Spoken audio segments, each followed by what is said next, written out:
Hey there, I'm Lindsay Dreyer, host of the Joyfulpreneur podcast, where I share tips, tricks, and strategies to help women entrepreneurs maximize joy and freedom in their lives and businesses. Let's dive into today's episode. We've got a Joyfulpreneur first for you all, a 2-for-1 special. My conversation with Katy Widrick, the marketing funnel queen, was so good that I had to make it 2 episodes. Today, you'll hear us chat about being a mom and an entrepreneur and what that all entails, which is a lot. And in part 2, which will be released next, we chat about how you can have no $0 days with her specific marketing funnel strategies. I hope you enjoy this episode and the next one. Do you think, because you're a mom of 2 kiddos and I'm a mom of 3 kiddos, do you think that when you are a mom and an entrepreneur business owner, when you're working in your zone of genius and you're getting rid of the rest, do you feel like it helps you with your work-life balance? I mean, in a million ways. So something that I talk about as much and as often as I can because it was such a radical shift in my life. I experienced pretty severe burnout during a role where I was in leadership at a corporate job, an extremely fast-growing, well-known company, high profits, high action. Everything was great until it wasn't. And I can really look back. It's been about 18 months since I sort of not the bridges didn't burn. I burned them. They were being burnt from the other, like I walked into my therapist's office for the first time and I just started crying. It was that I'd had this I'm a pretty controlled, I love chaos. I actually really do. I started my career as a television producer, and anybody who watches the news or who's ever worked in news or been journalism adjacent, you know that you can plan all day and something's going to change. At 5:59, your 6:00 newscast is all of a sudden going to have a new lead story. And I thrive in that environment. You can't do that adrenaline rush every day. It will break you. But I love that. I love being the one to sort of be the calm chaos controller and say, there are 10 things on fire, but this is the one we have to put out first. And so when I left television, I found that even though I didn't love that industry as much as I had hoped to, I could still kind of embrace that in these other ways, particularly as I grew my marketing career. The only reason I share all of that is that there was a point where I had let that get away from me. I had, let the fires just burn out of control and everything did feel like it was on fire. And the people that suffered the most were the members of my family, my husband and my 2 kids, and my colleagues, because I went from being a really powerful, good, strong leader to somebody who was probably not fun to be around. I had a hair trigger temper. I had no energy. I was staying up all night, having panic attacks. So, all of these things were happening. So when you say, does being a mother, and when you, all of these things, work-life balance, whatever that means, I don't ever think they're actually in equilibrium. That is something that when I try to chase that perfect balance, there is no perfect. I think it's work-life juggling, or work-life harmony. And a push and pull, it's like, so for example, and I'll take just an aside for a moment, I had a pretty significant launch with a client about a month ago. And this was this was the revenue generating event of the year for this client. A lot of work had gone into it. And I just knew the last 10 days were going to be pretty much all hands on deck. And what I realized is that the reason that was a successful event, not just for my client, but for my family, is that it was the first time I had stepped aside ahead of time and told my family, hey, there's this period that's coming up. It has a clear start. It has a clear end. Here's what it's going to mean. And here's what I need. And it wasn't that was the new norm like it had been before. And so all of those things, because nothing is more important to me than my kids and my family. I love being a mom, but I love my work. Same. I love my work.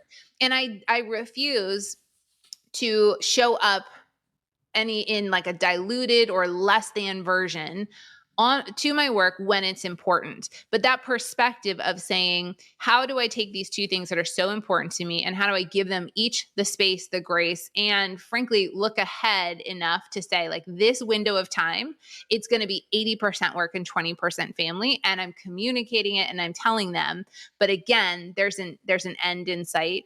All of that has made me much more joyful in my life. And unfortunately, I know what it feels like. I mean, it was physical, mental, it's everything. This period of pretty extreme burnout, which felt to me like a lot longer than it was. It sort of had been manifesting and leading up over the course of months with projects and lack of boundaries and me not speaking up and just, normal, stressful corporate growth. When it all happened and it kind of fell apart, I left that job suddenly, unexpectedly, did not know what I was going to do next, didn't know if I ever wanted to work for someone again, but was scared of working for myself, all of these things.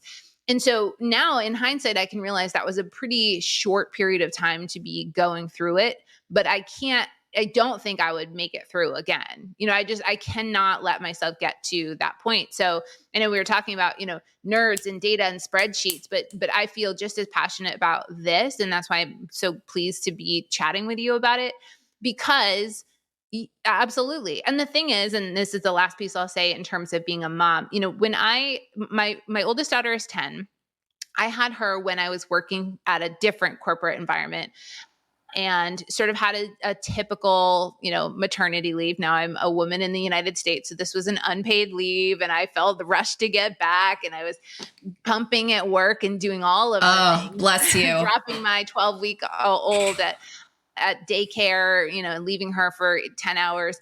But then with my youngest daughter, who's now 7, I was pregnant with her when I started my company. I took a break to go in-house to that corporate role that I was just talking about with the burnout experience. But she was literally like part of me when I created this company. After she was born, I was taking Zoom and Skype calls with her on my lap, kind of just under camera view, and trying to, juggle her just enough and rock her just enough that she wouldn't scream and cry. And so, in a very real way, my kids have been foundational to the way that I approach work, life, and whatever that juggle is. And thankfully, I don't think this was by design. I think it was by great luck. The people that I've worked with over the last 18 months of restarting my own business have either themselves been moms or have been incredibly respectful and in fact push me to set and hold boundaries even more than I'd like to myself.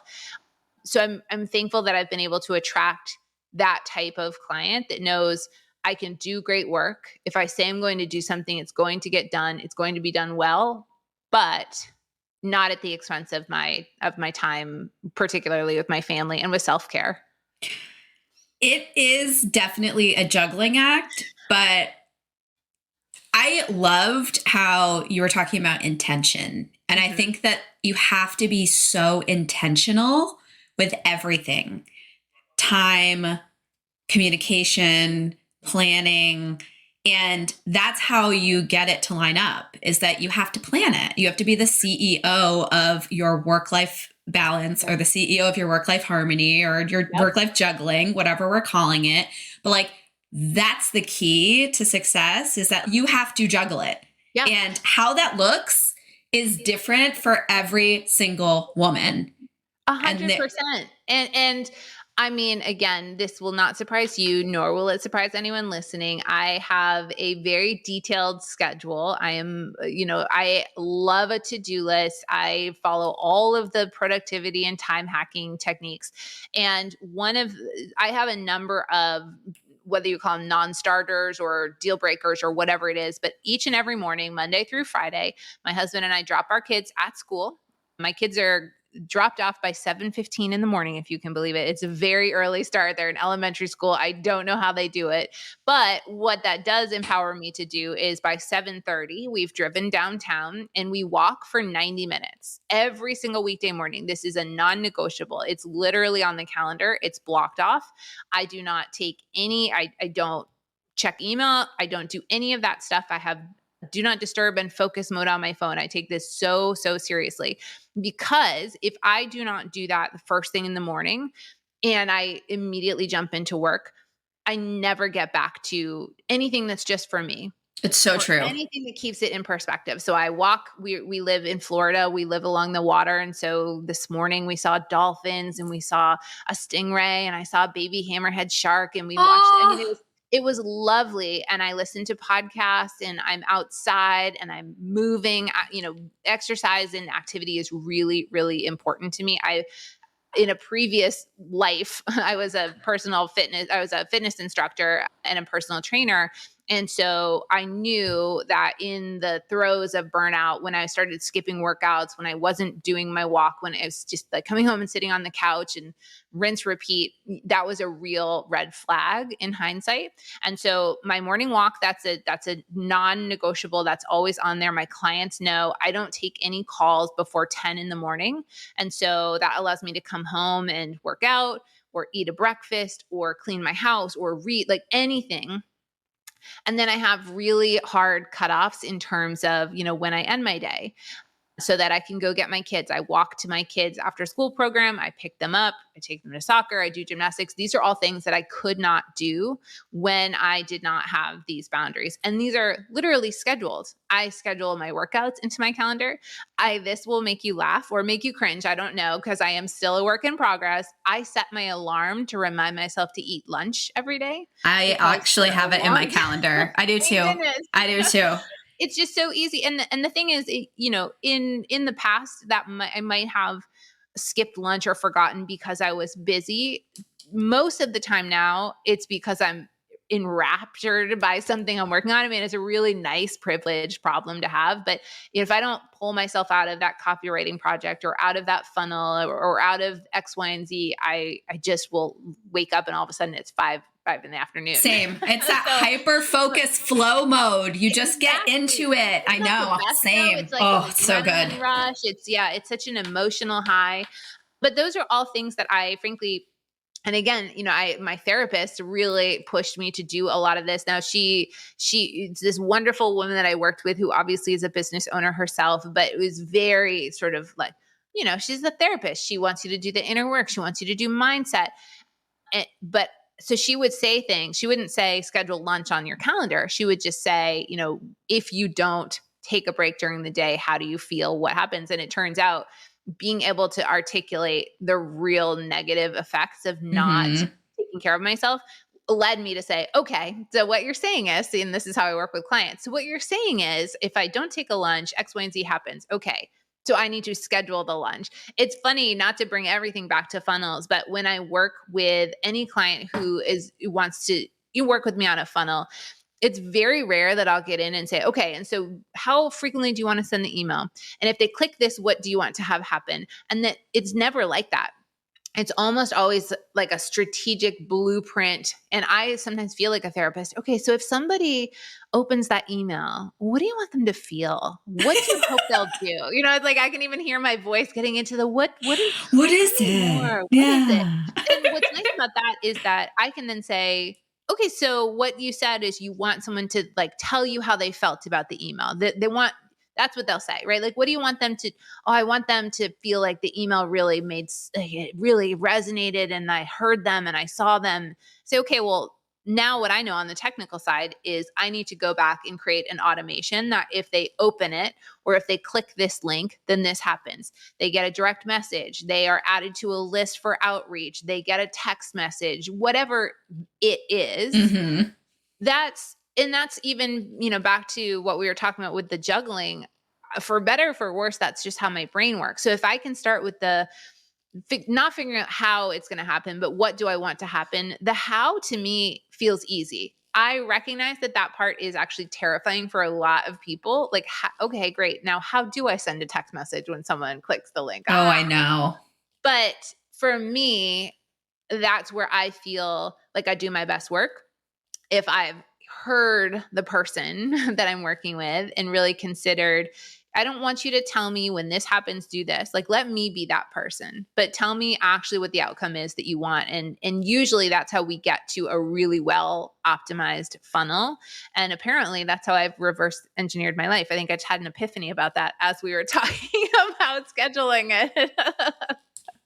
You just came full circle. I really did. Is this a therapy session? I owe you for this session. It is totally free. Thank you. I'm so glad that this could be a great therapy session. I think that you approach work and personal life the same way that I do. And it's when you're working, you're fully present in your work. And when you're parenting, and you're fully present in your parenting. But it does require boundaries, and it absolutely requires a calendar and time management. Like, you have to be so diligent. And one of the things that I tell everybody is you have to schedule your big joy rocks first. And that's your big joy rock, is your 90-minute walk in the morning. It's like, you have to schedule those. Mine is yoga. Mine is, I love to play pickleball. It's coffee dates with my husband. I have my breakfast with my kids on the weekend. So those joy rocks are non-negotiable for me. And those get scheduled first. Yeah. And everyone has to do that. That's what makes a full, happy entrepreneurial life, is you have the flexibility as a business owner. You can do this even if you think you can't. Exactly. Yeah. And that permission structure, I love that you just said that, because, I was in executive leadership, and I had many more people reporting to me than I was reporting to. I mean, I was at the top of the chain, right? There were very few times when on paper I had to ask for something. If I wanted to take the day off, I'm the one that approved it, or I maybe had to go to the CEO and just make sure there wasn't a conflict. But even with that, I didn't feel like there was the permission structure. I didn't feel like, okay, I can carve this space out, and again, I think a lot of that, to be totally frank, was me, and like a mindset thing that I just was not able at the time to overcome. If I took a lunchtime walk, I would think, oh, are my teammates seeing me walk? And honestly, now I hear how silly that is. No, they would have felt so great because, oh, my boss is taking a breath. If she can do that, I can, it's like this, it perpetuated this cycle of burnout for me that I really regret modeling for my teammates. It's heartbreaking. And for my kids. I mean, back to that, really they saw me at some low times, and I'm thankful that I got out of it. And I think I'm a much better role model, friend, mom, all of those things. I also, not to be on my soapbox too much, but I particularly feel the need to do that as a woman CEO who's raising two little girls. I mean, I feel the same way about my nephews. It's like, this is gender agnostic, but I will say that I feel a particular calling to do this well because of all of the people who are watching and looking for examples of women who can be joyful and also like be profitable. I mean, what we haven't talked about, which hopefully doesn't feel like too much of a left turn, is I like money. Girl, I like yes. Isn't this why we do this? Exactly. So I want to share with you my freedom equation, because this fits into what we're talking about so well. It is time plus money equals freedom. And the key to freedom as an entrepreneur is that you need to have enough time and you need to have enough money to support your life and support your joy so you can be free. And that is the key. It's like you need to be sustainably profitable. Mm-hmm. That is the first step to being an entrepreneur. You have to have a sustainable profitability plan. Like that is 100% it. Because if you're not making money, you're totally screwed. Then once you get there, it's usually like a lot of hard work. Then you start working on your time piece of the equation. You start leveraging time. You start controlling your time. You start scheduling the big joy rocks. Like you start really tweaking your schedule so you can have that full amazing life. And then sometimes you're going to have to go back to the drawing board. Like you're going to have to work with intention. It's like maybe the market shifts. Maybe you decide to totally launch a new product or service. It's like sometimes you're going to have to work with intention to improve your money and time piece of your equations, but you're always tweaking it. And like you're talking about being a tinkerer, that's what I tinker on constantly. I'm always tinkering with my freedom equation. And I'm like, how's it feeling? Is time feeling bad? Did I let it get out of control? Let's rein it back in. How's money feeling? Do I need to like work on that? I need to like boost that. So love it. Like we have the power, but I think all of your message was you have to work with intention. You have to be intentional. 100%. Because it's, I have been somebody that traded dollars for hours. I have been somebody whose rates were so low that I had to say yes to everything. And it is a self-fulfilling prophecy. If you have to then say yes to everything and then complete all that work, you just don't have the time or the energy to actually make better decisions. And so, yes, I love that equation so much. I'm already thinking about how what's nice too is that back to marketing for a moment, the thing is you never stop. I mean, I know that sounds like obviously so simple and obvious, but the minute that you have a successful marketing campaign or a funnel or an offer, it's great that you can kind of just let that rinse and repeat. And again, if you've got a good offer and you've got the audience, you don't have to tinker as much. But there is a point at which you're going to have to decide, okay, well, what's the next step? And Exactly. I think anyone listening to this is not really happy with maintenance or stasis.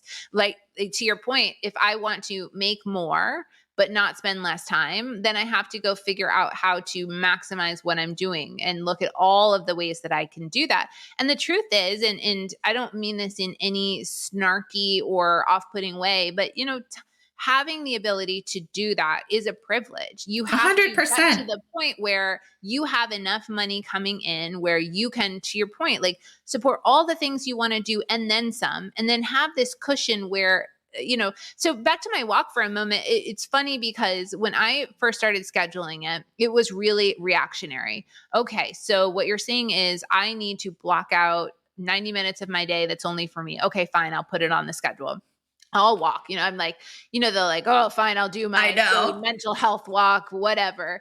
Well, as it turns out, again, this sounds so obvious now, and people listening are probably like, how long did it take you to come to that conclusion? You really were burnt out. But what I do on those walks is I listen to a lot of podcasts. I just like see things. I see interesting signs in the windows of the stores. I see interesting ways that my city is getting ready for the weekend festival and, all of these things. And I internalize them. And when I realized, and today was a particularly good example, I was listening to a couple of podcasts and one of them resonated. And I thought, oh, I have a client that really needs to hear this. This is a topic and it was so well. So I, sent it to her, and that allowed us this morning to have a conversation about how we could sort of make a shift in her upcoming launch. And so I realized this is one of those cases where my best ideas came because I wasn't thinking. Right. I wasn't like, oh, what could I do in this launch to really cut through? But as it turns out, because I was allowing myself just to kind of see what came, and it turned out to be an incredibly productive workday. And if I had sat in front of my computer for 90 minutes going, what could I do in this launch that's going to be different? There's no way. There's no way. My brain would have just been like so preoccupied with answering this question that it would not have been open to actually getting the answer. And maybe I have embraced the more woo side of me in the last few years. I used to be all type A, and now I'm very much a type A hippie. And so, but I really have, again, whether it's the universe or just like mindset or this, I'm going to think about your equation now for the next few days and really think about how I can apply that even more effectively in my life. But there is something there where it's like, if you stop trying to hold on too tight, that's when everything actually rushes in and makes sense and comes to you when you're ready to hear it and to act on it. And that walk, I really think if I were going to launch another service, I don't think this one would be profitable. But if I could just like curate podcast a playlist for all of my friends and colleagues, I would do that because I listen to Fun. podcasts all the time. If I'm in my car, if I'm in my office, if I'm in my walk, and I'm like, oh, I know my friend Lindsay needs to hear these 3 episodes. My friend Megan really needs to. So I don't know that maybe someone else is actually better than I am at creating that offer. But those are the types of things. And then those relationships, it's like, I mean, again, what a silly rabbit trail to take you down. But I had a client that I had worked with last year. The agreement ended. We're incredibly close, good friends, chat all the time, but I'm not actively working with her. Well, I was listening to a podcast, made me think of her. I sent it to her and she said, oh, I'm so glad you sent this. We're actually working on a project. Are you interested in helping? So in a very real way, like that networking and that human communication that had absolutely, I was not doing it to get a job, led to the next project that I'm excited to work on and that will be lucrative and profitable for me as a service provider. Your walk is not only self-care, but it's helping you in your work. It's making you more creative. And here's the thing. I don't actually think this is very woo. I am a yoga teacher as well. And it is all about our nervous system and our vagus nerve and stress and fight or flight. Mm-hmm. And when you move your body, it gets cortisol out of your body. We cannot think and be creative and expansive and in our best mindset if we have cortisol and anxiety and all of those, the stress in your body. And if you can walk, yoga, play sports, anything that's moving your body, it's like our little caveman brain is running away from the lion and it completes the stress cycle. So that's it. And so I think it's like you're doing so much for yourself personally and for your business and as a mom, just by dedicating 90 minutes every morning to moving your body. Yeah. I mean, I love that you just shared that because one of the things that was particularly impactful for me in the throes of burnout was that I had pretty classic adrenal fatigue. And I had to invest so much time and energy and money, frankly, in fixing this problem that I had created for myself. And so I really do think of this movement as preventative wellness. I mean, it's active, but I know that, and I feel the difference. I mean, it's also, back to creative marketing. I just think that here's how my brain works. And I think other people are probably much better at overcoming this than I am. But, like I said, I love working on a funnel. One of my favorite things in the entire world. And my process is I will meet with my client, or if I'm working on my own funnel, I'll really step back, like I said, and say, before I even think about what it is and what I'm saying and what I'm doing, what am I actually trying to communicate? What is the brand statement? What's the outcome? And again, like, how can I make sure this is revenue producing? Because I believe in having no dollar days. That's something that I've really come to embrace for my own business and for my clients. And I think it's absolutely achievable, whether someone has a huge audience, a small audience, but it's about being, back to your word, intentional with what you're doing. But when I go to create a funnel, it's a lot. It's a lot of work. It's a lot of sort of get it out there, version 1, and then figure out all the places that you forgot or missed, or, oh, I can't send that then because I've got this other email. It's all of this where I almost have to go through V1, walk away, come back at it. Okay, now I see. Okay, here's V2, version 2, version 1, version 2. Yep. Fell into jargon there for a second. And step back again, and I can't do it all in the same time. So one of the reasons, back to your equation, I would process it in this additional way, which is it's not just about time as kind of an abstract concept, but it's really about how am I, this is going to sound so counterintuitive, but how am I scheduling my time? So I know that I do my best work if I have the time and the space to have 3 iterations of this funnel before I even think about launching it or testing it or setting it up. And in order to do that, I have to say, okay, this means that I can't just pick one day to do it. I have to give myself 3 days or 3 hours in a day with breaks. And it is that, understanding that that's what's going to get the best outcome. Yes. And the best product is something that I've had to learn and mature into. And frankly, if I had had this show to listen to 5 years ago, I think my life would have been a lot easier and I might have jumped over those hurdles with more grace. But yeah, I think that's really what it comes down to. When I juggle too many things, or when I say yes to taking on too many clients or too many projects, or I don't space out my deadlines, I'm not, really careful about looking at that. I am not somebody that can say go back and say, "Oh, I need more time," or Yeah. let's say I'm still working on that. There are times when I know, hey, this one it was an arbitrary deadline. I can easily go back and say, "Hey, instead of Friday, I'm going to get this to you on Tuesday," and there won't be consequences. But in general, that's a hard thing for me to do. So my out, if you will, is to double down on the work. And I can only do that so many times before sacrificing my relationship with my family, Mm-hmm. sacrificing that walk, sacrificing all of the things that I've worked so hard to get back into equilibrium. And yeah, I can't do it.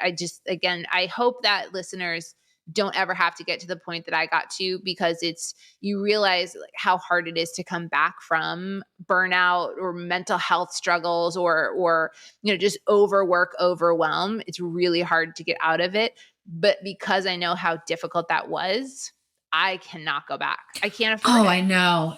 The thing is with burnout, it tends to happen to people who are achievers. Like we are overachievers. We love the rush of Yep. achieving something. And so I really believe that you have 3 or 4 buckets when Mhm. you are a mom and an entrepreneur that you have to be excellent at in order to feel achievement, because it's no longer just work.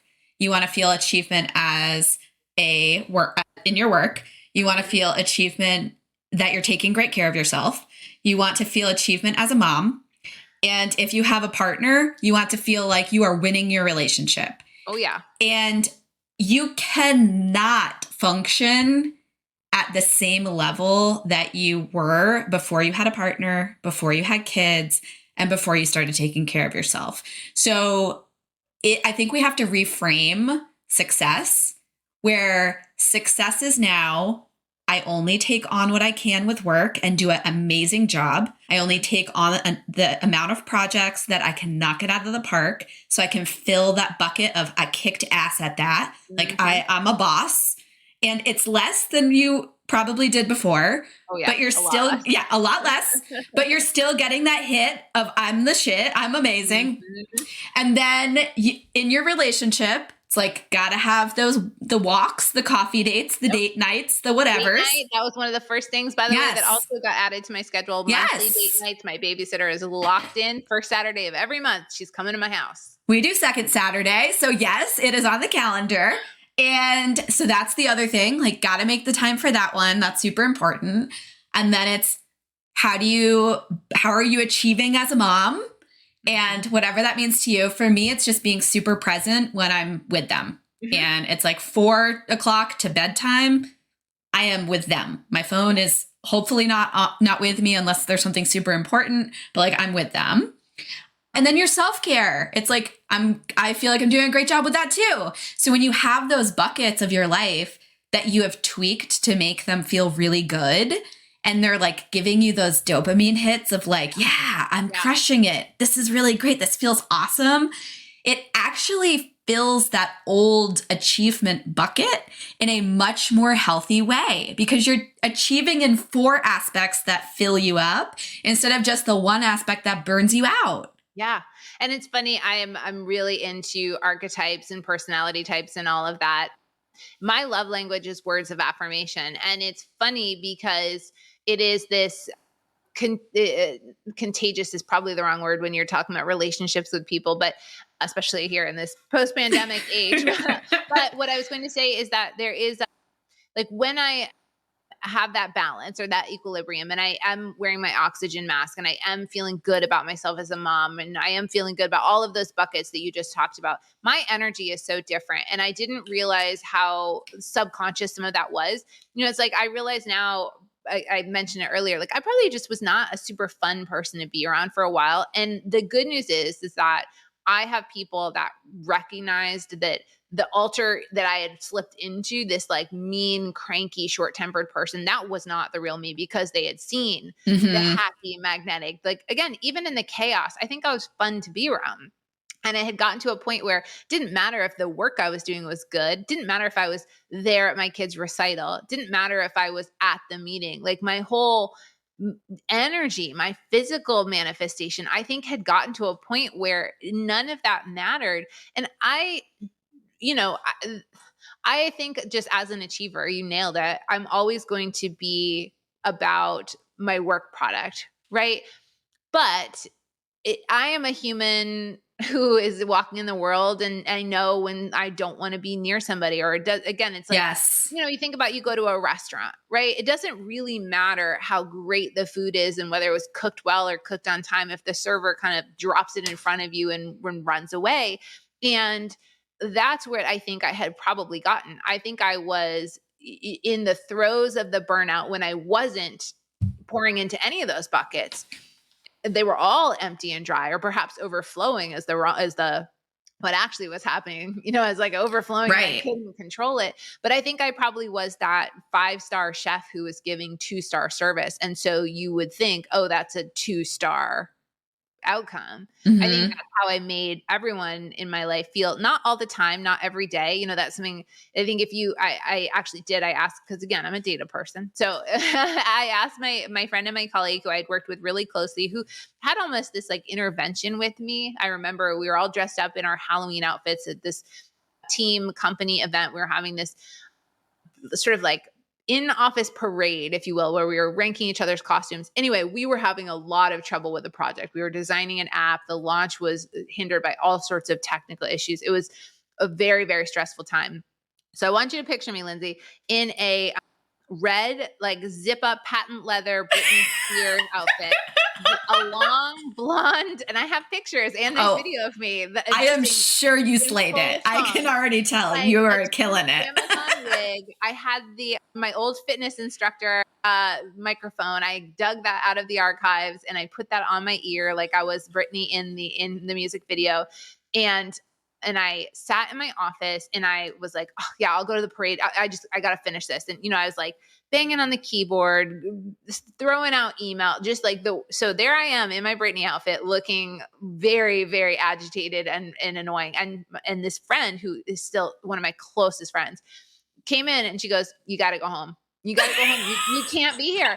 And she literally sent me home. And it was like this intervention where I was like, oh gosh, this is lower than low. Like I just got thrown out of the office wearing this outfit. Now I did end up sticking around and I rallied because that's what I do. I'm an achiever. I said I was going to be there and I'm going to show up and I'm going to have fun. And I think if you were to ask people in the office, they would not think that it was the low that I felt, but I know that they would have said like something was off. And yeah, again, like I got the app launched. I did all these things, but the experience of it was much more negative than it could have been. And I took that home to my kids. I took that home to my friends. All of these things, you're so on the nose. And I've just had to say, the words of affirmation, the achievement, the Enneagram 1, I'm a generator 5-1, like all of these things are basically just the same thing, which is I'm an achiever who likes to do good work and likes to be praised for the work that she does, likes to feel needed, likes to feel like she's doing, something that moves something forward. And I have to kind of be okay with stepping back from that and really validating myself in other ways, which is I drop my kids at school every day. We walk home from rec center every day. We have games where they tell me the 3 things that, these were all things that I had the time for, but I didn't have the time for. Exactly. You didn't have the mental energy. You didn't have the mental energy for it. The mental energy. Yeah. The mental, the emotional energy. It's like you had no space. Yeah. And now like you said, the last anecdote that I'll share with you, I had a project really, Mercury is retrograde as we were having this conversation. Oh, I know. And like, man, the eclipse is in Scorpio. Like the planets are really messing with me this week and this month. And I had this really thorny technical issue happening with a client, or her website, all of these things had stopped working on her website. And, And it's like 4 o'clock. It's time for me to go get my kids. And I was proud of myself because I held the boundary and I said, listen, I know this is urgent, but I have family time. As soon as I can get back into the office, we'll work on it and resolve it. But even better, this is where I really felt like I had made traction or made progress, is not only did I actually leave, which was a feat in of itself, but when I was with my kids, I successfully, for the first time in a while, like flipped off the nagging worry. I think in any other scenario, even recently, because again, I'm a work in progress and I love my work. And I was like, I know how to fix it. If I could just get 10 minutes in front of my computer, I know I could fix it. But I really was able to not let that be the like loudest voice in my head. And we walked home and I listened to my kids and we did dinner and we did all nighttime. And then I went back to my computer. Yes. And even though I don't normally work late, I was like, this is going to help me sleep better. You know, it's all these things. And it took 10 minutes and it got resolved. And my kids now had a much better mom because not only was I physically present, I was emotionally present with them too. And yeah, it's hard to get over the look of disappointment in your kids, or when they just assume that you're not going to be able to pick them up or go to the recital, or you are going to be tuned out at dinner. That's a real wake up call. And I'm thankful now that I've created this business that allows me to have the equation work Yes. most days. But it's a practice. And there's going to be seasons where it may not be what you ideally want it to be, but it's always getting back to whatever your state of balance is, whatever your state of harmony is. And it's up to you to define it. Some people have very different standards. Like some people want to be with their kids 6 hours a day. Some people want to be with them 10 hours a day. Like some people want to be with them 2 hours a day. And so all of those are great, but it's like whatever you're dedicating, be there. Yep. And it's the same with work. If you have 3 hours a day to be at work, you're working and you're there for those 3 hours. It's all about just being in whichever bucket you're in. And it removes so much of the guilt and the, I should be doing this or I need to be doing this. Mm-hmm. And holding those boundaries is so hard sometimes. But when you do it, you're respecting yourself. You are practicing, you are using your muscles. And you get so much better over time, and it becomes so much easier to enforce it and to turn off. Because I used to be a person who could never turn off, ever. Yeah. And now I can. And it's amazing. Yeah. And I'll use that word contagious again. My 7-year-old just told me this week that she's got a business plan and she knows how she wants to make a bunch of money. And great. And I was like, hey, let's go. And it was funny because she asked if she could sit in my office chair and work on her business plan. And I was like, this actually feels very empowering. Like the fact that she wanted to do this, she sees this as a future. She wanted to be in my seat. There was something very, very full circle about that. And she will, by the way, you're going to have her on your podcast in, 15 years. Oh, well, my daughter is actually starting a podcast, she told me, with her best friend. It is called Two A's on Wednesday because they both have the name A, and they're going to interview all their friends. And she's telling me this whole plan for her podcast. We did. We encouraged, and my oldest daughter is an A. She's Audrey. So if you want to volunteer her as a guest. Perfect. I would love it. It's just so cute. And also she's 8 and she's making PowerPoint presentations. And I'm like, I am obsessed with you. Hire them. It's good for taxes too. If you I'm ready on the payroll. I would love it. I was actually asking my husband today if he can do post-production for podcasts because I'm like, do you want to just like run the process for me? It'd be fantastic. That's so smart. My husband is pacing in the other room because again, post-pandemic, 2 adults working from home. That has been the biggest thing that we've had to schedule is who gets to be in the kitchen because it's right in the middle of everything. So that's also something we have to negotiate. Before I let you go, I wanted to let you know that I have a 5-day Spark Joy Challenge, and it is totally free, available on my website.